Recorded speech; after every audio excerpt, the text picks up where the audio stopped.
Hey you, Merry Christmas. I hope you're staying warm with something hot in your hands, because what I saw last night had me laughing like crazy. But before we jump into that, let me remind you that Bell with Bounce isn't just another channel. It's your space, made for you and only you. Even though thousands might be watching right now, they don't exist in this moment. Right now, it's just you and me, sitting like we're in my New York living room, talking straight and honest. So do one thing, hit that subscribe button. And no, I'm not talking to your relative who believes every weird theory online. I'm talking to you because you actually get what we do here. Real talk, real reactions, no pretending. Once you subscribe, you step into the circle that somehow feels exclusive even if there are thousands in it. Now, let me tell you what's happening with Trump's ballroom project. This isn't just a building story. This is a story about power, corruption, and how one man is literally reshaping the people's house for his own glory while regular Americans are struggling to feed their families. And it's just gotten worse, a lot worse. Here's what you need to understand. Back in July, Trump announced this massive project, a $250 million ballroom. Actually, it's now $300 million. The price keeps going up, by the way, which tells you something about how this is being managed. Trump said he would pay for it privately. That's what he said. Private donors, no taxpayer money. That was the promise. But then something happened that reveals everything you need to know about Trump's priorities and his character. The East Wing of the White House, the historic East Wing that was built in 1902, that beautiful part of American history, got demolished, not renovated, demolished, completely torn down, gone just like that. Construction equipment was smashing into windows. Bulldozers were tearing apart the facade, and photos of this destruction went viral. Why? Because Trump wanted to build a ballroom, a place for fancy people to have fancy parties. And to do it, he had to destroy a historic part of the White House that belonged to the American people. He didn't ask Congress. He didn't go through the proper approval process. He just did it. He demolished it while America was in a government shutdown. Think about that for a second. American soldiers weren't getting paid. Federal workers were going without income. The government was shut down because Congress couldn't agree on a budget. And Trump was over at the White House saying, you know what we need? Demolish a historic building and build me a ballroom. The priorities are absolutely insane. Now, let me tell you about the architect situation, because this is where you see the dysfunction really clearly. Trump hired James McCrary to design this ballroom. McCrary is a classical architect. He understands proportion. He understands that buildings should be designed with balance and respect for what came before them. And McCrary had a problem with what Trump wanted to do. McCrary looked at Trump's plans and said, no, this is wrong. A ballroom shouldn't be bigger than the White House itself. That violates basic architectural principles. An addition should be subordinate to the main building, not bigger and more ornate. That's just good design. That's basic architecture. But Trump didn't want to hear that. Trump wanted bigger. Trump wanted it to hold more people. Trump kept pushing for more size, more grandeur, more excess. The ballroom was supposed to hold 650 people. Then it became 900 people. Then it became 999 people, 1,000 people in one room. That's how big Trump wanted it. And when McCrary said, no, this violates architectural principles, Trump got rid of him, just like that. McCrary, who Trump had personally appointed, who was doing his job as an architect by counseling restraint and good design, got replaced. Trump couldn't tolerate someone telling him no. So McCrary's out. Now it's Shalom Barans, an architect who apparently is more willing to go along with Trump's gigantic vision. That tells you everything about Trump. When people resist him, when people try to set boundaries, when people try to do things the right way, he gets rid of them. That's his pattern. Remove anyone who might refuse him, but here's where it gets really dark. Here's where the corruption becomes crystal clear. Trump said this would be privately funded. He said private donors would pay for it. But who are these donors? That's the real story. Amazon, Apple, Meta, Comcast, Booz Allen Hamilton, Caterpillar, Coinbase, Hard Rock International. These aren't just companies donating money out of the goodness of their hearts. These are corporations that have business with the federal government. These are companies that need permits. These are companies that need favorable regulatory treatment. These are companies that need contracts. And now they're paying for a ballroom, not because they love architecture, not because they believe in Trump's vision, but because they want access. They want to be on the list. They want an invitation to the fancy parties. They want to sit next to Trump and his cabinet members and discuss their business interests in a private setting where nobody's watching. That's corruption. That's transactional politics made tangible. That's using the presidency as a personal business opportunity. These donors aren't writing checks to admire architecture. They're writing checks to buy influence. They want favorable legislation. They want their mergers approved. They want their regulatory burdens reduced. And the ballroom is the price of admission. And here's the crazy part. Trump apparently floated the idea of engraving donor names inside the ballroom, like it's some kind of donor wall at a museum. Can you imagine that? Thank you, Amazon, for $50 million. Thank you, Apple, for $40 million.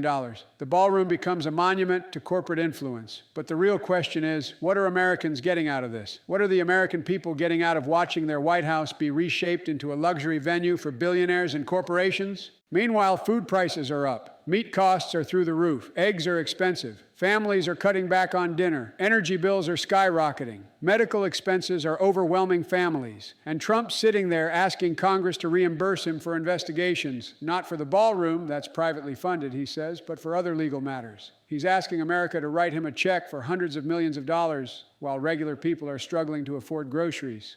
That's the split-screen America we're living in. On one side, marble and excess, the ballroom rising from the rubble of the East Wing, corporations writing checks, private dinners with government officials where policy is discussed. On the other side, families cutting back on meals, workers worried about how they're going to pay rent, people without health insurance skipping doctor visits because they can't afford it, and Trump's building a ballroom for 1,000 people to attend fancy parties while the people who elected him are struggling to put food on the table. Now, here's what really bothers me about this. Trump was supposed to be the champion of working people. Trump was supposed to be fighting for the forgotten people, the coal miners and the truck drivers and the factory workers. That was his whole pitch. He was going to stand up for regular Americans against the elites. But what is he doing? He's becoming the elite. He's building a ballroom for billionaires. He's taking money from corporations. He's creating an exclusive club where only the richest and most connected can go. He's literally becoming the exact thing he said he was fighting against. And his supporters, the people who believed him, the people who voted for him, they're not even being invited to this thing. A ballroom that seats 1,000 people is not for regular Americans. It's not for rallies. It's not for town halls where Trump talks to his supporters. It's for state dinners and fancy events for the wealthy elite. So Trump has basically said to his supporters, thank you for voting for me. Now I'm going to spend $300 million on a ballroom that you'll never get to see. That's the message. That's what this ballroom project really says. And here's what really gets me. This whole thing is happening while there are serious questions about whether Trump even has the legal authority to do this. The National Capital Planning Commission is supposed to oversee major construction projects on federal property. They're supposed to make sure that new buildings fit with the historic character of the nation's capital. They're supposed to protect the public interest. But Trump basically ignored them. He demolished the East Wing without going through the proper approval process. He said demolition doesn't require approval, only construction does. So technically, he's right. Technically, you can demolish without approval. But that's just a loophole. That's just Trump finding a way around the system.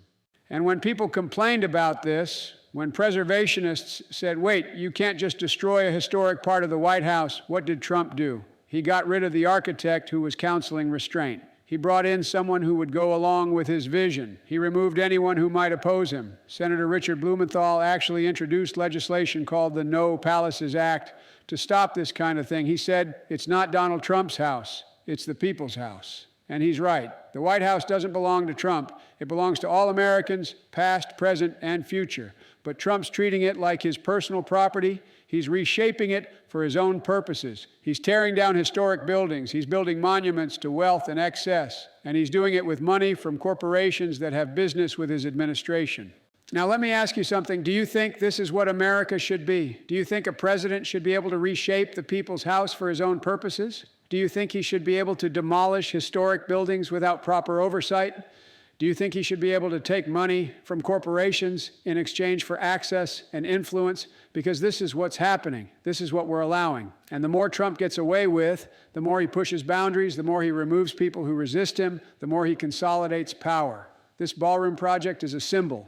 It's a symbol of everything that's wrong with this administration. It's corruption made visible. It's excess on display. It's a monument to the idea that the president can do whatever he wants without consequences. And that should scare all of us, not just because of the ballroom itself, but because it shows what Trump is willing to do. It shows his willingness to reshape institutions for his own purposes. It shows his unwillingness to tolerate anyone telling him no. And if he's willing to do this to the White House, what else is he willing to do? What other institutions is he willing to reshape? What other limits is he willing to push? Think about the pattern we're seeing here. This isn't an isolated incident. This is part of a broader approach to governance that says rules don't apply to the president, that oversight is optional, that consequences are for other people. When someone in authority believes they can act without limits, that's when democracy starts to break down. The ballroom isn't just about architecture or construction. It's about who has power and how they use it. It's about whether our institutions are strong enough to resist one person's desire to remake them in their own image. It's about whether we as citizens are paying enough attention to demand accountability. Consider what this means for the future. If a president can demolish historic buildings without proper approval, if they can accept massive donations from corporations with business before the government, if they can fire anyone who counsels restraint or pushes back against their plans, what comes next? Where does this stop? The answer is, it doesn't stop on its own. It only stops when people demand better. It only stops when citizens pay attention, speak up, and insist that their elected officials follow the rules that apply to everyone else. Trump's supporters believed he would fight for them, that he would drain the swamp, that he would stand up to the elites who had been running Washington for decades. But this ballroom tells a different story. It tells the story of a man who has become exactly what he claimed to oppose. The corporations writing checks aren't doing it because they believe in Trump's vision for America. They're doing it because they want something in return. They want favorable treatment. They want their business interests protected. They want access to power, and the ballroom is their ticket in. This is how corruption works in modern America. It's not usually cash in envelopes. It's campaign donations and inaugural contributions and private construction projects. It's corporations buying access and influence through legal channels that nonetheless undermine democratic accountability. The irony is painful. Trump ran as an outsider, as someone who would change how Washington works.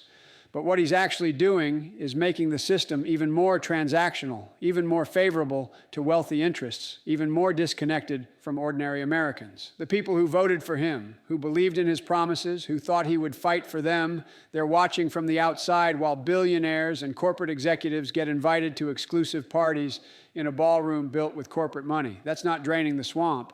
That's building a gilded palace in the middle of it, and the cost keeps rising from $250 million to $300 million. Who knows where it will end? Who's keeping track? Who's ensuring that this money is being spent responsibly and that the project is being managed properly?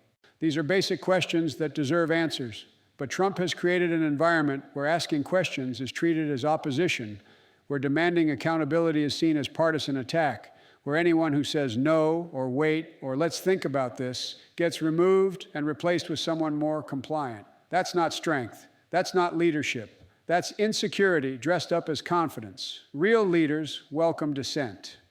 They seek out people who will challenge their assumptions. They understand that good decision-making requires hearing different perspectives. Trump's approach is the opposite. He surrounds himself with yes men. He fires anyone who disagrees. He creates an echo chamber where his ideas are never questioned and his desires are always fulfilled. And the Ballroom Project shows exactly where that leads: to excess, to waste, to projects that serve the president's ego rather than the public interest. The East Wing that was demolished stood for over a century. It survived wars, depressions, and political upheavals. It was part of the architectural heritage that belongs to all Americans. And it was torn down in a matter of days because one man wanted something bigger, something grander, something that reflected his sense of importance.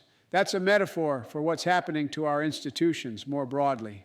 Things that have stood for generations, norms and rules that have guided American democracy, are being dismantled because they get in the way of what Trump wants. And the question we all have to answer is, are we okay with that? Are we willing to accept a presidency that operates without meaningful constraints? Are we comfortable watching the people's house be reshaped into a monument to wealth and corporate power?